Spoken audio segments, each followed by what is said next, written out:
علیکم، آپ دیکھ رہے ہیں کے نیوز ایچ ڈی۔ میں ہوں حارث علی شاہ گیلانی۔ چلتے ہیں آج کی اہم خبروں کی طرف۔ علیم خان کا عمران خان کو اپوزیشن میں بیٹھنے کا مشورہ۔ ایک بار پھر آپ کو بتاتے چلیں، پاکستان تحریک انصاف کے منحرف رکن پنجاب اسمبلی علیم خان نے عمران خان کو اپوزیشن میں بیٹھنے کا مشورہ دے دیا۔ ایک ویڈیو بیان میں علیم خان کا کہنا ہے کہ میں عمران خان صاحب سے کہنا چاہتا ہوں کہ اگر آپ کے پاس اکثریت ہے تو ثابت کریں، ورنہ اپوزیشن میں بیٹھ جائیں۔ اس میں کون سے نقصان کی بات ہے؟ انہوں نے مزید کہا کہ حکومت کو چاہیے تھا کہ وہ وفاق اور پنجاب میں عدم اعتماد کی تحریک کو ہونے دیتے۔ آئین کی جس طرح دھجیاں اڑائی جا رہی ہیں یہ مناسب نہیں ہے۔ اپنی اکثریت ثابت کرنے کے لیے الیکشن ہی واحد طریقہ ہے۔ علیم خان کا عمران خان کو اپوزیشن میں بیٹھنے کا مشورہ۔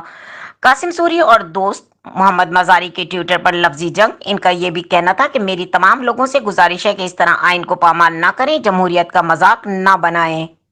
مزید خبروں اور اپڈیٹس کے لیے ہمارے ساتھ رہیے گا۔ تب تک کے لیے اپنا خیال رکھیے گا۔ اللہ حافظ۔